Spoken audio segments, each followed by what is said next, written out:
So Zulu Spin is one of the first moves that I teach my beginner students. But as you'll see in this video, Zulu Spin isn't just for beginners, so stay tuned. What's up guys, this is your boy Coach Sambo. Now give me 5 push-ups. And welcome to Nanjing, China, where I spend most of my days coaching and training the Chinese national breaking team. Now I've been coaching for over 15 years, and I can't tell you how important the Zulu Spin really is. So first of all, if you haven't learned a lot of footwork yet, definitely check out this video that explains you a lot of important details when it comes to learning footwork. Also on my YouTube channel, you'll find tons of other videos, so don't hesitate to take a look around. So let's get started. Let's start in a squat position and stretch one leg out to the front. Now keep in mind that you don't want to stretch your leg all the way out like a gymnast. Actually, it's just having one leg more stretched out than the other. The smaller and the more compact your form is, the better. Now let's start this off with a basic Zulu Spin with a direction switch. From this Zulu Spin position, we're gonna spin and rotate in the direction of the most stretched leg. After performing a full rotation, we then place our foot back on the floor, giving us the opportunity to switch hands. At this point, all we wanna do is switch legs so we can then perform the Zulu Spin in the other direction. Make sure when you execute this that you're facing your crowd or your opponent, making sure you stay and look orientated as you execute your Zulu Spin. Also, it's important to switch hands before switching your legs. It just gives it a good form and a good flow and makes you look very comfortable when you execute it. Next up is the continuous Zulu Spin. And I do want to add right now that you do want to practice this in both directions. Same as every single Zulu Spin that you're going to be exposed to in this video. Now for this Zulu Spin, we start out in the same position. Legs slightly more stretched than the other, and then rotating in the direction of our most stretched leg. Now this is really important. After executing one round, you then have to slide your leg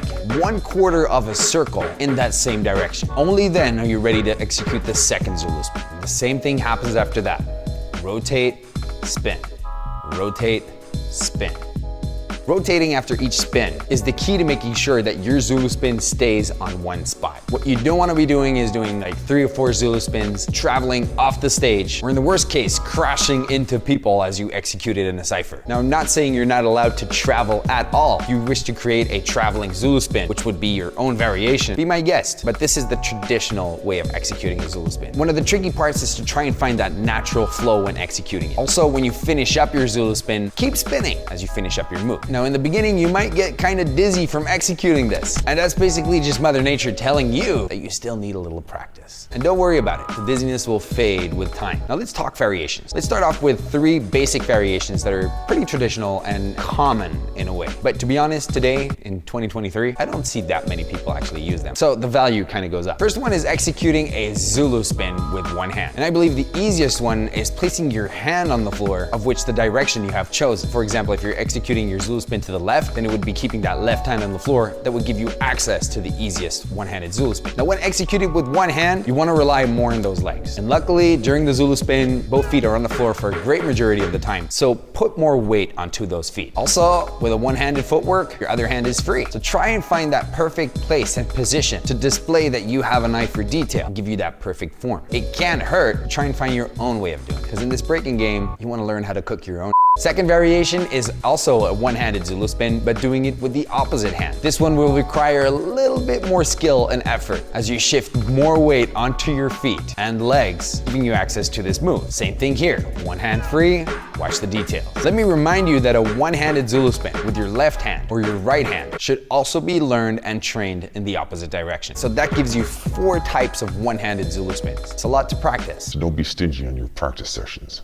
And then we have the least common basic variation of the Zulu Spin, which is the no-handed Zulu Spin. Now, basically for this one, we have no hands touching the floor. So that means you have to spread all your weight onto your legs and feet. You really have to bring in that stretched leg to make sure you can shift weight onto that foot. Basically just walking from one foot to the other with the Zulu Spin kind of touch and feel to it, all while still executing that rotation after each spin. Now it's doable when you do it slow, but if you want to do it fast with a good flow and a good form, will take a few practice sessions. It all starts with good knowledge and understanding what the technique is. And in this case, it's just really just standing on those feet and just trying to execute it as sideways as possible. And if you truly want to be the master at this stuff, if you truly want to surprise people with your Zulu Spin, which not a lot of people can do, then obviously I have to remind you, you want to learn this no-handed Zulu Spin in both directions. You'll probably be the only person at a whole event that will be able to do it. So it might be worth your time. Next, obviously, you have the opportunity as a b-boy or a b-girl to create your own variations, which I very strongly recommend you to do. Adding concepts and ideas to your Zulu spin, like a slide or a hop, or maybe like executing it on your knee. I mean, there's infinite ways and ideas available for you to create your own stuff. And let me remind you that if you create your own Zulu spin, you obviously want to be able to execute it in both directions. So good luck with that. Don't forget, I have tons of other videos on my YouTube channel. And if you're someone who just started out with breaking, then you definitely want to check out my masterclass for beginners. You can find all the details to this masterclass in the description down below. And never forget, at the end of the day, when you think about it, it's just all about that b-boy shit. Peace.